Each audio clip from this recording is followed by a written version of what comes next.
Hey guys, SGT here, and I've got a breaking news story. I have the Director of Operations for McMillan Group International, Kelly McMillan, on the phone. Sir, am I pronouncing your name right? You are.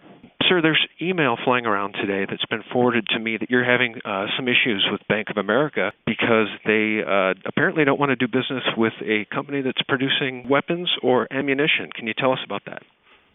Well, actually, in a scheduled appointment last Thursday, I met with Mr. Fox, a senior vice president from Bank of America, and through the introduction and kind of his synopsis of where our businesses are, he started to kind of go off on a tangent, and I basically asked him the question, are you going to tell me that you don't want my business because we manufacture firearms? And he said yes. And then he went to say that Bank of America has to be very diligent in assessing the risk of doing business with a firearms manufacturer. And I said, so this is a politically motivated decision? And he said, yes, it is. He said, we will give you 6 months to find another bank. And I said, well, then as far as I'm concerned, the meeting's over. Those are exactly the events as I reported them.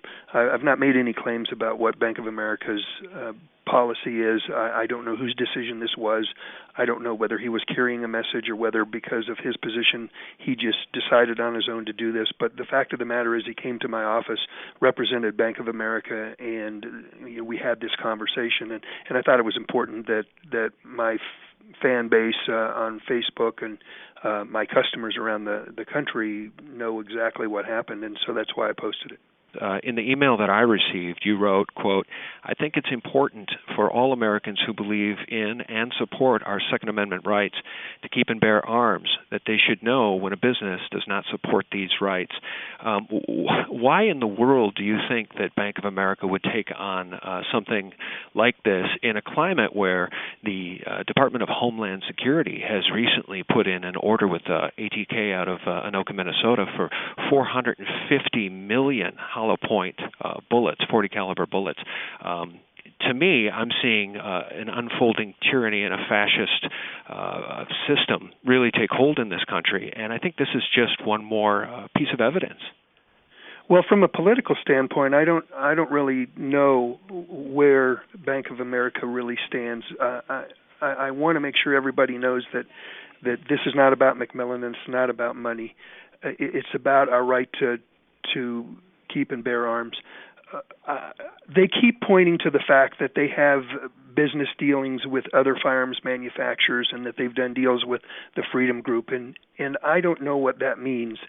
I do know that we're a small family-owned business that does all of our manufacturing here in Phoenix, and maybe Mr. Fox thought that because we were not one of the big guys and didn't generate millions of dollars of revenue for them that we wouldn't be missed.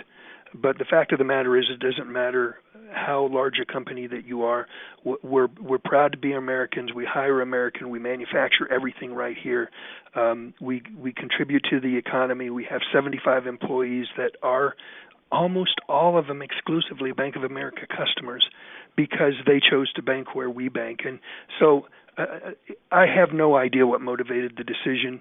I do know that I was visited by the state president of Bank of America yesterday, and his entire reason for coming to see me was to let me know that it was totally a misunderstanding. And after he left the meeting, I'm even more so convinced that I understood exactly what Mr. Fox's position was when he stated it, and I think that maybe because they're not saying it doesn't necessarily mean that isn't their position on a small company like me. Well, this is just stunning information. How long has your company been in business, sir? Well, we started actually in business in 1973. We've been continuously in the fiberglass stock manufacturing business since then, and we started our rifle company in 1992. And how long have you been doing business with Bank of America, if I may ask? Since 1998. So I've been saying 12 years, but time flies. It's actually been longer than that. So almost 14 years. Well, as we've seen around the country, I don't know if you recall this incident, but the Attorney General's office went after Gibson Guitar for wood that they obtained lawfully for exotic guitars, exotic wood, and they were told that they need to outsource the manufacturing of those guitars or risk being shut down. And it was lawfully obtained wood. They've got the wood. They imported the wood correctly, but they were just being targeted for apparently no good reason. I think that we're seeing, again, a fascism that should concern us all, and that's why I want to thank you for speaking out, speaking on the record about this. Do you have any last thoughts on this that you'd like to share with the audience?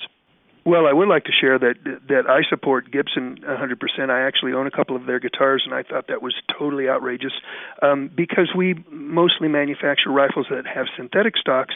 My wood issue is not nearly as severe as theirs, but I too have to vet very closely what wood that I choose and who from, based on the fact that I don't want to give them any ammunition to throw fuel on the fire so that they can come in and get me. And I had no idea, being a law-abiding legal company providing legal services and products to people around the nation, our military law enforcement was going to make me a target, but apparently it has.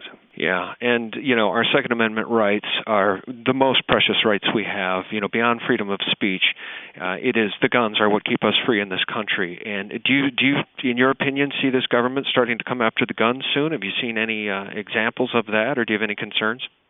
Well, it's just my opinion that I think that they're taking any avenue to keep guns out of individuals' hands, and that's not necessarily by legislation, but this is a perfect example. If they are like their initiative to try to label ammunition and mark each individual round so that it can be traced, all that was to make it much more difficult and harder to get ammunition.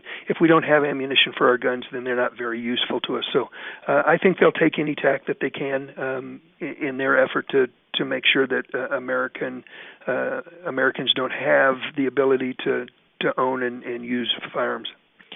Well, I know that my viewers and readers will very much want to support your company. We very much appreciate truth tellers, those standing up for the Constitution, very much Ron Paul supporters, folks that come and visit my website and watch my videos on YouTube. So we want to thank you for everything you're doing. I think folks will want to rally around you and support your company. Can you tell everyone how they can do that and how they can find your company on the Internet and perhaps purchase from you, or do you just supply directly to manufacturers? Oh, no, we actually deal mostly directly to individuals. You can find us on the web at www.McMillanUSA.com. That's McMillan USA.com. And you can check us on Facebook at McMillan Group International. You can keep up to date with everything that's going on. We've been asked many times, which bank are we going to choose?